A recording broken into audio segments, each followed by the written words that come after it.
nyo pa lang.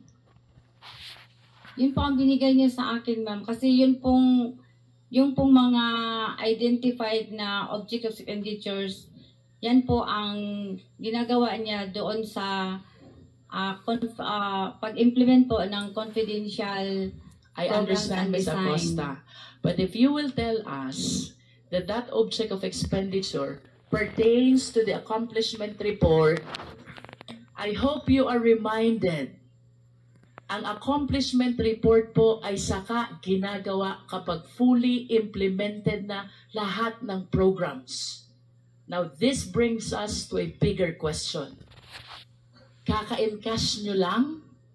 May accomplishment report na agad kayo? How can this be possible, Ms. Acosta? Hindi pa po yung final na accomplishment report, ma'am. Ang basis ko lang po yun kung magkano po Ilang ang klase i-release ko ho sa bang kanya. accomplishment report tayo meron? Isang final at isang hindi final? Is that what you want to tell us? Yung binigay po niya sa akin is for me lang po at sa kanya. Para lang sa aming dalawa, ma'am.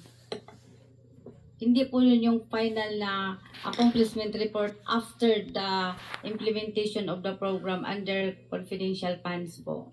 Okay, if you are saying that this is not yet final, then walk us through, enlighten us, narrate to us, ano ho bang pagkakaiba nung sinasabi niyong hindi final doon sa final? Ang amount po, ma'am. Amount? Yes po, ma'am. Okay, can you please be specific? Because we have here an accomplishment report for the last quarter of 2022. And since kayo naman po ang gumawa nito, and you prepared already for this hearing, I suppose, you are aware by heart kung anong laman ng accomplishment report na ito. Ano pong pagkakaiba nung hindi final sa final? Yung amount po, ma'am. Example, yung payment of rewards. Okay. Tapos, yung... Ano po yung hindi final na amount? Yung amount... Okay, to guide Miss Acosta, Secretariat, can we please flash the accomplishment report for the last quarter of 2022?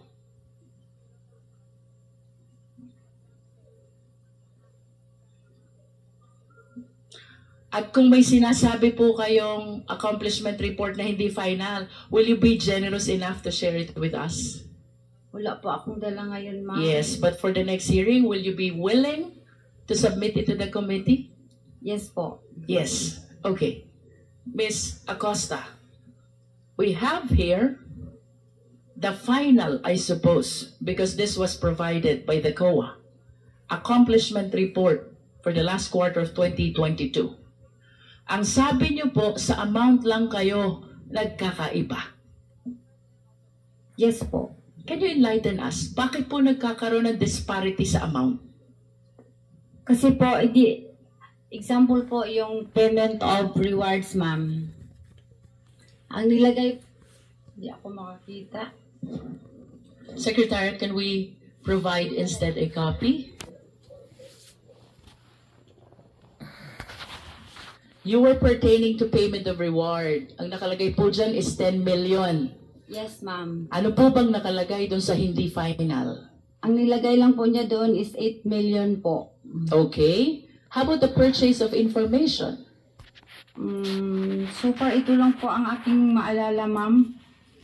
Ma-confirm ko sa'yo na 8,000 lang po ang proposed object of expenditure na binigay sa akin ni Sir La Chica.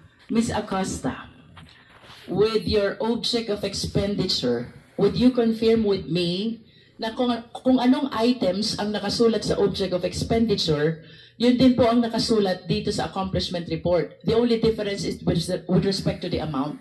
Tama ho ba? Tama po. Tama. At ang inyo pong sinusunod ay yung object of expenditure na binibigay sa inyo ni Colonel La Chica. Tama din po? For releasing po. For releasing. Opo. But nevertheless, who prepared the object of expenditure? Si Sir La Chica po, ma'am. Sir La Chica. Kung si Sir La Chica po ang gumagawa ng object of expenditure at yun po ang sinusundan nyo sa pagre-release ng confidential fund, tama po bang sabihin na si Colonel La Chica ang nasusunod sa preparation ng accomplishment report? Yes po. Pag binigay niya sa akin ang final na accomplishment report po niya, ma'am, after po, maubos na ang pera at na-implement na niya lahat ng maayos ang activities. I will remind you of your answer, Ms. Acosta. Ang sabi niyo po, si Colonel La Chica ang nasusunod sa preparation ng accomplishment report. Tama po? Yes po, ma'am. Okay. I wish to direct your attention to the left bottom portion of this accomplishment report. It says, prepared by Special Disbursing Officer, Gina F. Acosta. Yes po. Is this not contradictory to what you said na ang nasusunod ay si Colonel La Chica? Gibase, pag final ko nito, ma'am, gibase ko po to sa binigay ni Sir La Chica na final accomplishment report. So, kinokopya ko lang po. Ibig sabihin, kayo po ay tagagawa lamang ni Colonel La Chica. Hindi naman po. So ano pong ibig sabihin nyo? Na ang sinusundan nyo ay kung anong gustong ipalagay dito sa accomplishment report, which is based on the object of expenditures provided by Colonel La Chica.